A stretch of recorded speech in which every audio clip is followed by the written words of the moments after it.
আসসালামু আলাইকুম। আমি আজকে দেখাবো বেগুন ডিমের একটা অসাধারণ রেসিপি। আপনারা আগে পরে খেয়েছেন কিনা জানি না। আমার ভিডিওটি ফলো করুন, তাহলেই বুঝতে পারবেন যে আমি কিভাবে রান্না করি আর কত মজার রেসিপিটা। আমি এখানে বেগুন দেখুন পিস করে কেটে নিয়েছি 2 ফালি দিয়ে। আমরা যেরকম বেগুনগুলো ভেজে খাই সেই রকমভাবে আমি এই বেগুনগুলো ভাজবো। আর আমি প্রথমে সামান্য হালকা সাদা লবণ আর হলুদ দিয়ে কিছুক্ষণের জন্য মাখিয়ে রাখবো বেগুনগুলো ভাজার জন্য। আর এরকম যদি আপনার বেগুনের রেসিপি হয় তাহলে দেখবেন মাছ মাংস কিছুই লাগবে না, এগুলো দিয়ে একদম পুরো ভাত খেতে পারবেন। তারপর আমি ডিমগুলো ভালোভাবে গুলিয়ে নিয়েছি, তারপর আমি গরম তেলে ভেজে নেব। আর আপনারা যদি এই ঝাল খেতে না পারেন তাহলে কিন্তু এই ডিমটা ভাজার সময় মরিচগুলা বাদ দিতে পারেন। তারপর আমি ডিমটা হালকা চেনির সাহায্যে ছড়িয়ে দেব। ডিমটা রেখে আমি আস্তে আস্তে বড় করে নেব। আর ডিমটা যেহেতু আমি পিস করে নেব সেহেতু পাতলা হলেও কোনো সমস্যা নেই। আর আপনি যদি মোটা খেতে চান তাহলে মোটা অংশ করে নিতে পারেন, সেটা আপনার রুচি অনুযায়ী। তারপরে আমি এগুলো আস্তে আস্তে চারিদিকে ছড়িয়ে দেব যাতে করে ডিমটা একটু বড় হয়ে আসে। দেখুন ডিমটা কত বড় হয়েছে। তারপর আমি এগুলো ছেনির সাহায্যে আস্তে আস্তে একটু হালকাভাবে উল্টিয়ে দেব ডিমটা। এই পিঠ ও পিঠ করে 2 পিঠ করে ভালোভাবে একটু কালার করে নেব। আরও অতিরিক্ত ভেজে কালার করব না, যেন সাদা অংশ থাকে সেইভাবে। তারপর আমি ডিমটাকে একটু পিস করে ঝুরি করে নেব, একদম ঝুরি করব না, মিডিয়ামভাবে আমি এগুলো ছোট ছোট করে নেব। দেখতেই পাচ্ছেন। তারপর আমি এগুলো সুন্দর করে পিস করে নেব ছোট ছোট করে। সবগুলো আমার হয়ে গেল ঝুরি করা। এখন এগুলো আমি একটু হালকা ভালোভাবে আরেকটু ভেজে তারপর নামিয়ে নেব।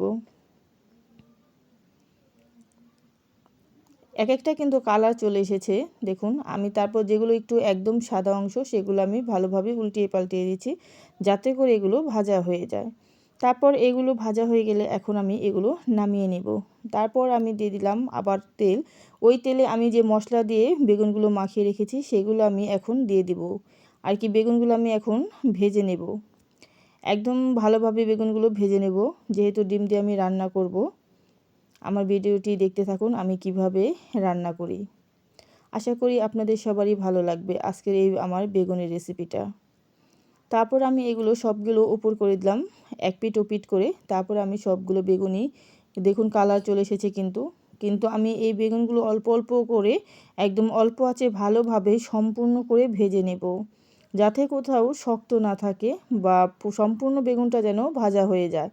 তারপর আমি সবগুলো বেগুন দিয়ে এই পিঠ ও পিঠ করে ভালো করে ভেজে নিলাম। তারপর আমি ভাজা হয়ে গেলে নামিয়ে নিয়েছি দেখুন। সবগুলো বেগুনই কিন্তু আমার পারফেক্টভাবে ভাজা হয়ে গেছে। তারপর আমি আবার কড়াইতে তেল দিয়ে পেঁয়াজ মরিচ দিয়ে দিলাম। এখন আমি এগুলো মশলা দিয়ে ভালোভাবে কষিয়ে নেব। তার সাথে দিয়ে দিলাম আদা রসুনের পেস্ট। তারপর দিয়ে দিব হলুদ মরিচের গুঁড়ো। এগুলো দিয়ে আমি পেঁয়াজগুলো ভালোভাবে কষিয়ে আর কি পেঁয়াজটা নরম করে নেব যাতে পেঁয়াজটা আর কি শক্ত না থাকে। সেই জন্য আমি এগুলো ভালোভাবে কষিয়ে নেব। তারপর দিয়ে দিলাম একসাথে মিক্স করে। এগুলো আমি এখন তেলে ভাজতে থাকবো। তারপর সামান্য একটু পানি দিয়ে দিলাম মশলাটা কষানোর জন্য। আমি অতিরিক্ত পানি কিন্তু এখানে দিইনি, অল্প পানি দিয়েছি। আর তারপর আমি এগুলো ভালোভাবে হলুদটা কষিয়ে পেস্টটা চেনির সাহায্যে একটু নরম করে নিলাম। তারপরে এখানে আমি হয়ে গেলে দিয়ে দিব যে বেগুন ভেজে রেখেছি সেগুলো ভালোভাবে দিয়ে নেড়ে চেড়ে নেব এটা। আর এখানে কিন্তু আমি একদম মাখো মাখো ঝোল রেখেছি, আর কি অল্প পরিমাণে ঝোল রেখেছি কারণ যেহেতু আমি এটাতে ঝোল রাখবো না, শুকিয়ে নেব। তারপর দিয়ে দিব যে ডিম ভাজাগুলো এগুলো দিয়ে ভালোভাবে নেড়ে চেড়ে নেব। আর এখনই জানেন না, বিশ্বাস করেন, রান্না করার সময় একটা সুঘ্রাণ চলে এসেছে। আর খেতে কতই মজা হবে তাহলে বুঝতেই পাচ্ছেন। আর এরকম যদি বাড়িতে রান্না করে দেন তাহলে আপনার বাড়ির সবাই প্রশংসা করবে। আর এর সুঘ্রাণেই দেখবেন বাড়িতে সবাই মাছ মাংস ছাড়াই খেয়ে চেটে পুটে উঠবে। তারপর দেখুন তরকারির ঝোলটা একদম কমে এসেছে। আমি আরও কিছুক্ষণ কড়াইয়ের উপর রেখে দেব। তারপর লাস্টে দিয়ে দিব ধনেপাতা কুচি, কারণ ধনেপাতাটা না দিলে একদমই তরকারিটা রান্না অসম্পূর্ণতা থেকে যায়। তারপর এটাকে আমি ভালোভাবে সুন্দর করে নেড়ে চেড়ে নেব। তারপর হয়ে গেলে কিছুক্ষণ পর এটা নামিয়ে নেব। দেখুন কালারটা কিন্তু মাশাআল্লাহ অনেক সুন্দর হয়েছে। তরকারিটা দেখা যাচ্ছে তেল উঠে গেছে আর ঝোলটা কিন্তু একদম শুকিয়ে গেছে, তার মানে আমার এই তরকারিটা হয়ে এসেছে। দেখুন ভালোভাবে সুন্দর করে রান্না করে নিলাম। আর আমার এই রেসিপিটা আপনাদের কাছে কেমন লাগলো অবশ্যই কমেন্ট বক্সে জানাবেন। আর যে যেখান থেকে এতক্ষণ পর্যন্ত আমার ভিডিওটি দেখলেন, এত ধৈর্য সহকারে সবাইকে অসংখ্য ধন্যবাদ। আর কে কোথায় থেকে আমার ভিডিওটি দেখছেন অবশ্যই কমেন্ট বক্সে জানাবেন। আর যদি নিত্য নতুন কোনো ভিডিও দেখার থাকে তাহলে অবশ্যই জানাবেন যে আপনারা কোন ধরনের ভিডিও দেখতে চান। তারপর দেখুন তরকারিটা আমি আরেকটু শুকিয়ে নামিয়ে নেব। একদম তেল উঠে গেছে, আমি নামিয়ে নিলাম। তারপর দেখুন পরিবেশন করব এখন গরম গরম।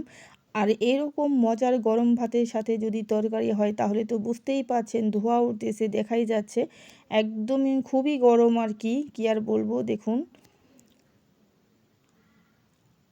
আমি ট্রাই করেছি, আপনিও বাড়িতে একবার ট্রাই করুন, তাহলেই বুঝতে পারবেন যে এই রেসিপিটা কত মজার। দেখতে কিন্তু ভীষণই ভালো লাগছে। তো সবাই ভালো থাকবেন, সুস্থ থাকবেন। আল্লাহ হাফেজ।